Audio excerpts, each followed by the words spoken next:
Good afternoon, student. Myself Shikha Sharma. I am going to teach you inorganic chemistry. This is my first lecture. First of all, you must know the syllabus of inorganic chemistry. Inorganic chemistry book contain 4 topics. First is atomic structure.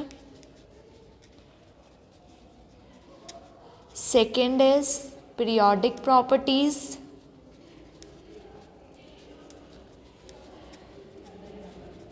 Third is covalent bonding. And the fourth topic is ionic solid. Ionic solid. So first we'll start with the atomic structure. So to study atomic structure, you must know different models for the structure of atoms. So what are the different models for the structure of atoms? Different models आपने अपनी 11th class में different models पढ़े हैं for the structure of atom. What are the different models? कौन कौन से models पढ़े हैं आपने? फर्स्ट मॉडल जो पढ़ा है आपने वो पढ़ा है J Thomson model. First model हमने पढ़ा है J Thomson model. Second model आपने पढ़ा है रदरफोर्ड्स मॉडल. Rutherford's model. और थर्ड मॉडल हमने पढ़ा है Bohr's model. Third model is the Bohr's model and one of the most important model. So according to the J Thomson model, सबसे पहले J Thomson ने क्या एक्सप्लेन किया आपको? जे थॉमसन ने एक्सप्लेन किया कि जो हमारे पास एटम है वो एक पॉजिटिवली चार्ज स्फीयर है. हमारे पास जो एटम है वो क्या है? पॉजिटिवली चार्ज्ड स्फीयर है. ठीक है.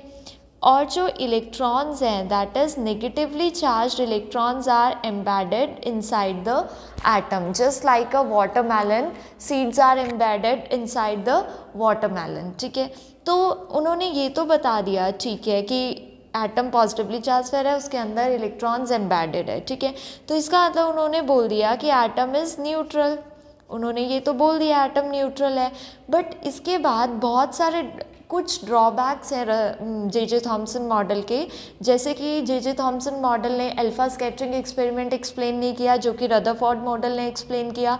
दूसरी चीज़, आपको कोई स्टेबिलिटी के बारे में नहीं पता चला एटम की. ठीक है. इलेक्ट्रॉन्स एम्बेडेड है ना, हमें कोई इलेक्ट्रॉन की पोजीशन पता, कुछ भी नहीं पता. बस उन्होंने बोल दिया electrons are embedded inside the positively charge sphere atom. तो इससे हमें उनकी कोई एटम की कोई स्टेबिलिटी के बारे में नहीं पता चला हमें.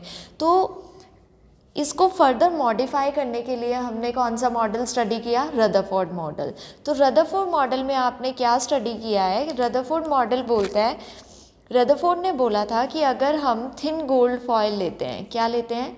कोई थिन गोल्ड फॉयल ले रहे हैं अगर हम. ठीक है. अगर थिन गोल्ड फॉयल से हम अल्फ़ा पार्टिकल्स पास कराते हैं, क्या पास करा रहे हैं? अल्फ़ा पार्टिकल्स अगर हम थिन गोल्ड फॉयल से पास कराते हैं तो उन्होंने बोला कि कुछ अल्फ़ा पार्टिकल्स जो हैं वो डायरेक्टली पास हो रहे हैं without deflection, that is undeflected alpha particles. These are undeflected alpha particles. ठीक है. These are all are alpha particles. ठीक है. फिर उन्होंने कहा कि कुछ अल्फ़ा पार्टिकल्स जो हैं वो this one is undeflected and कुछ अल्फ़ा पार्टिकल जो स्मॉल एंगल पर डिफ्लेक्ट हो रहे हैं, तो these are the alpha particles deflected by small angle. फिर उन्होंने कहा कि बहुत कम कुछ ऐसे अल्फ़ा पार्टिकल्स हैं जो कि बाउंस बैक हो रहे हैं. ठीक है. अब वो बाउंस बैक हो रहे हैं. ठीक है. अब वो बाउंस बैक हो रहे हैं तो इसका मतलब क्या है? इन तीनों से आपको क्या एक्सप्लेनेशन पता चलती है? अगर अल्फ़ा पार्टिकल्स क्या हैं? अनडिफ्लेक्टेड है. Undeflected means they are passing without any interference. उनके पाथ में कोई भी रुकावट नहीं है. अगर कोई रुकावट नहीं है तो इसका मतलब there is a empty space inside the atom. आपके पास एटम में क्या है? एम्प्टी स्पेस, तभी कोई इंटरफेरेंस नहीं हो रही है. सेकंड चीज़ उन्होंने देखा कि कुछ अल्फ़ा पार्टिकल स्मॉल एंगल से डिफ्लेक्ट हो रहे हैं. ठीक है। स्मॉल एंगल से डिफ्लेक्ट होने का मतलब क्या है कि वो किसी पॉजिटिव चार्ज के एज के साथ स्ट्राइक कर रहे हैं और वो डिफ्लेक्ट हो रहे हैं, because alpha particle is also a positively charge और अगर वो डिफ्लेक्ट हो रहे हैं इसका मतलब कोई पॉजिटिव चीज़ उनको रिपेल कर रही है, तो इसका मतलब एटम में कुछ ना कुछ पॉजिटिव चीज़ है जो कि अल्फ़ा पार्टिकल्स को स्मॉल एंगल पर डिफ्लेक्ट कर रही है। थर्ड चीज़ कि जो अल्फ़ा पार्टिकल्स है वो बाउंस बैक हो रहे हैं, बाउंस बैक का, और जब वो सेंटर से स्ट्राइक कर रहे हैं तो 180 डिग्री पर भी बाउंस बैक हो रहे हैं। इसका मतलब अगर वो बाउंस बैक हो रहे हैं तो इसका मतलब यहाँ पर सेंटर में, in centre there is some heavy mass. क्या है हमारे पास एटम में? There is some heavy body, कुछ ना कुछ हैवी चीज़ है, डेंस चीज़ है। इसका मतलब वो डेंस चीज़ जो है वो सेंटर में है, क्योंकि सेंटर में स्ट्राइक करने के बाद वो कहाँ जा रहे हैं? बाउंस बैक हो रहे हैं 180 डिग्री पर भी और कुछ लार्ज एंगल पर भी। इसका मतलब कोई सेंटर में हैवी चीज़ है। तो और वो हैवी चीज़ कैसी है? Positively charge. तो रदरफोर्ड मॉडल ने एक चीज़ तो बता दी कि inside the atom there is heavy dense mass in the center of the atom, and that heavy dense mass is considered as a nucleus according to Rutherford model। तो ठीक है, उन्होंने बोल दिया कि न्यूक्लियस है। अब न्यूक्लियस पॉजिटिवली चार्ज है तो प्रोटोन, उनके अकॉर्डिंग प्रोटॉन्स है, बाद में न्यूट्रॉन की भी डिस्कवरी हुई। तो न्यूक्लियस जो है वो कंटेन करता है प्रोटॉन एंड न्यूट्रॉन, ठीक है। And electrons are revolving according to Rutherford, electrons are revolving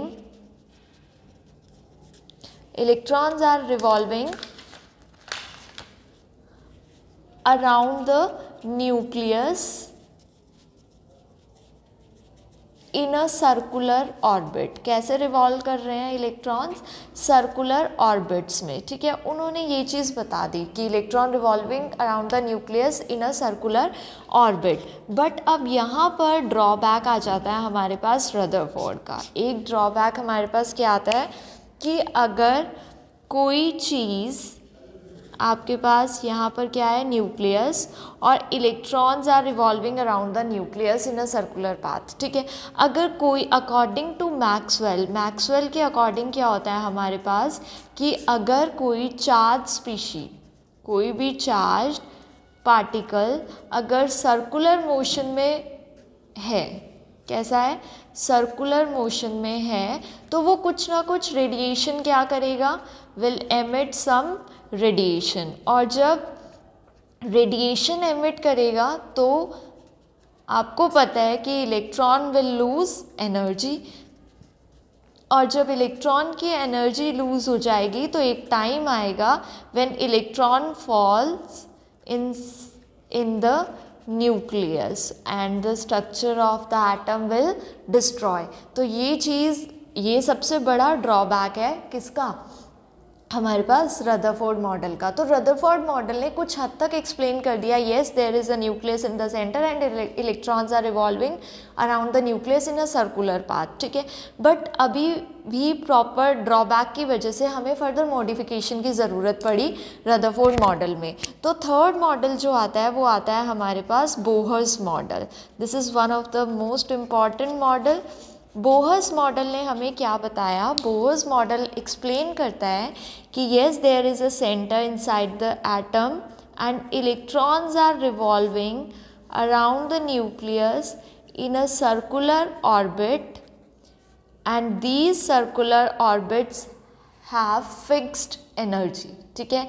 तो जो बोहर ने एक्सप्लेन किया कि सर्कुलर ऑर्बिट्स में इलेक्ट्रॉन रिवॉल्व कर रहे हैं, और वो ऑर्बिट्स कैसी हैं? These orbits are stationary states. Stationary states का मतलब क्या होता है हमारे पास? फिक्स्ड एनर्जी, और फिक्स्ड चीज़ को हम बोलते हैं क्वांटाइज्ड। क्या बोलते हैं? क्वांटाइज्ड। तो उन्होंने जो एनर्जी लेवल बताए वो क्या बताए कि एनर्जी जो है वो इलेक्ट्रॉन रिवॉल्व करने की सर्कुलर ऑर्बिट्स में, उन सर्कुलर ऑर्बिट्स की एनर्जी क्या है? फिक्स है, तो जिसकी वजह से इलेक्ट्रॉन न्यूक्लियस में फॉल नहीं कर सकता। तो N1 N2 आप आगे पढ़ेंगे, बाकी आपने KLMN शेल पढ़ी हुई है अपनी 9th क्लास में, तो यही चीज़ें हैं ये सब, ठीक है। तो अकॉर्डिंग टू बोहर मॉडल उन्होंने energy they the -2π²m⁴ upon n²h², n is the number of orbit. फिर उसके बाद उन्होंने पर्टिकुलर रेडियस का भी फॉर्मूला बताया कि रेडियस क्या है यहाँ पर, Rn is equal to a0 n² हो गया हमारे पास। तो उन्होंने रेडियस का भी फॉर्मूला बता दिया, Rn is equal to a0 n², first orbit की रेडियस, सेकेंड ऑर्बिट की रेडियस, ठीक है। उसके बाद उन्होंने बोला कि अगर कोई बॉडी सर्कुलर मोशन शो कर रही है तो उसका कुछ ना कुछ एंगुलर मोमेंटम होगा, and that angular momentum is also quantised, mvr is equal to nh upon 2π। तो उन्होंने ये फॉर्मूला बताया। तो ये सब पॉस्टुलेट्स थे बोहर्स मॉडल के। अब बोहर मॉडल ने, ठीक है, इलेक्ट्रॉन के बारे में बता दिया, पोजीशन के बारे में बता दिया कि सर्कुलर ऑर्बिट में रिवॉल्व कर रहे हैं, मतलब फिक्स्ड एनर्जी है, ठीक है। बट अब यहाँ पर भी ड्रॉबैक्स थे कुछ जो कि इन्होंने एक्सप्लेन नहीं किए। अब आप देखते हो, आपने अपनी 11th क्लास में पढ़ा है कि जो बोहर मॉडल है वो सिर्फ और सिर्फ हाइड्रोजन और हाइड्रोजन लाइक एटम के लिए है। So it does not explain the spectra of multi electron atom. Multi electron atom का स्पेक्ट्रा एक्सप्लेन नहीं किया, ठीक है। दूसरी चीज़, इन्होंने स्टार्क इफ़ेक्ट और ज़ीमन इफ़ेक्ट को भी एक्सप्लेन नहीं किया। तो स्टार्क इफ़ेक्ट और ज़ीमन इफ़ेक्ट क्या है हमारे पास? स्टार्क इफ़ेक्ट है splitting of spectral lines in the presence of electric field, and Zeeman effect is the splitting of spectral line in the presence of magnetic field. तो ये चीज़ें एक्सप्लेन नहीं की है किसने? बोहर्स मॉडल ने। तो फिर उसके बाद हमारे पास एक न्यू कंसेप्ट आता है, ये सब अभी हम जस्ट रिकॉल कर रहे थे। अब आपके पास आपका एक्चुअल सिलेबस स्टार्ट होता है, that is D Broglie concept, ठीक है। तो डी ब्रॉगली कॉन्सेप्ट क्या है? आपने डी ब्रॉगली कॉन्सेप्ट भी वैसे अपनी 11th क्लास में पढ़ा है कि डी ब्रॉगली ने क्या बोला था। देखो, आपके पास लाइट है, लाइट क्या शो करती है? Dual nature, particle nature and wave nature both, ठीक है। कुछ प्रॉपर्टीज़ होती है जैसे ब्लैक बॉडी रेडिएशन और फोटो इलेक्ट्रिक इफ़ेक्ट। ये जैसे ब्लैक बॉडी रेडिएशन है, फोटो इलेक्ट्रिक इफ़ेक्ट है, ये पार्टिकल नेचर बताते हैं किसका? लाइट का। Particle nature of light show करते हैं आपको, ठीक है। अब डायफ्रैक्शन है, जैसे रिफ्लेक्शन है, ठीक है, डायफ्रैक्शन, रिफ्लेक्शन, ये सब आपको क्या बताते हैं? वेव नेचर ऑफ लाइट, ठीक है, वेव नेचर ऑफ लाइट बताते हैं आपको, ठीक है। इसी तरह डी ब्रॉगली बोलते हैं कि डी ब्रॉगली क्या बोलते हैं? Every material particle is in motion possess wave characteristic, ठीक है। तो इनके अकॉर्डिंग कोई भी मटेरियल पार्टिकल है, अगर वो मोशन में है तो वो क्या शो करता है? वेव कैरेक्टरिस्टिक शो करता है, ठीक है। अगर वो वेव कैरेक्टरिस्टिक शो कर रहा है, अब आपके पास इलेक्ट्रॉन है, इलेक्ट्रॉन का मास कितना होता है? 9.1 इंटू 10⁻31 kg। वो भी क्या है? एक मटेरियल पार्टिकल है। तो ये मोशन शो कर रहा है, तो इसको भी कैसा बिहेव करना चाहिए? एज अ वेव बिहेव करना चाहिए। तो डी ब्रॉगली ने बोला कि जो इलेक्ट्रॉन है वो एज अ वेव भी बिहेव कर सकता है, ठीक है। तो डी ब्रॉगली ने एक कॉन्सेप्ट दिया, एक इक्वेशन दी, that is lambda is equal to h/mv, ठीक है। जहाँ लैम्डा क्या है यहाँ पर? Wavelength of wave associated with the electron, associated with that material particle, जो भी आप मटेरियल पार्टिकल कंसीडर कर रहे हो, ठीक है, मटेरियल पार्टिकल। उसके बाद h क्या है यहाँ पर? h is the Planck's constant, जो कि बहुत इंपॉर्टेंट है, इसकी वैल्यू आपको याद होनी चाहिए, 6.626 into 10⁻34 joule second. m is the mass of that material particle, ठीक है। v is the velocity of the particle, ठीक है। v क्या है हमारे पास? वेलोसिटी ऑफ पार्टिकल, ठीक है। तो अब आपने यहाँ से डेरिवेशन पढ़नी है कि ये डिराइव कैसे होता है, डी ब्रॉगली जो कॉन्सेप्ट है, इक्वेशन है, वो डिराइव कैसे होगी। तो आपके पास डेरिवेशन है। अब आप पहले हम लाइट के लिए कंसीडर करते हैं। लाइट अगर आपके पास क्या है, light as a wave act करती है, ठीक है, एक फोटोन ऑफ लाइट होता है। तो एनर्जी अकॉर्डिंग टू प्लैंक्स, ठीक है, एनर्जी ऑफ फोटोन क्या होगा, energy of the photon having frequency nu, तो उसकी एनर्जी क्या होगी, is equal to h nu. तो यहाँ से अकॉर्डिंग टू प्लैंक्स हमारे पास क्या आ गया, एनर्जी ऑफ फोटोन, ठीक है, इसको हम दे देते हैं इक्वेशन 1। इसी तरह आपके पास आइंस्टीन्स थ्योरी है, Einstein's theory, according to Einstein theory ने क्या किया, एनर्जी और मास को रिलेट किया, ठीक है, E is equal to m c square. ये भी किसके लिए है, लाइट के लिए। यहाँ मास हो गया फोटोन का, यहाँ C स्पीड ऑफ लाइट होगी। दोनों चीज़ें किसके लिए, लाइट के लिए, ठीक है। तो ये दोनों चीज़ें हैं किसका एक्सप्रेशन, एनर्जी का एक्सप्रेशन। तो हम यहाँ पर इन दोनों को इक्वेट कर सकते हैं, h nu is equal to m c square, ठीक है। अब हमें पता है कि जो for light C is equal to nu lambda एक ये रिलेशन होता है। यहाँ से अब हम न्यू की वैल्यू देखें तो क्या होएगी, C by lambda, and if we will put this value of nu in equation 3 we will get C by lambda is equal to m c square. This C and C will cancel and lambda will shift there and mc will shift here, then it will become h by mc is equal to lambda। तो आपके पास क्या आ गया, lambda is equal to h by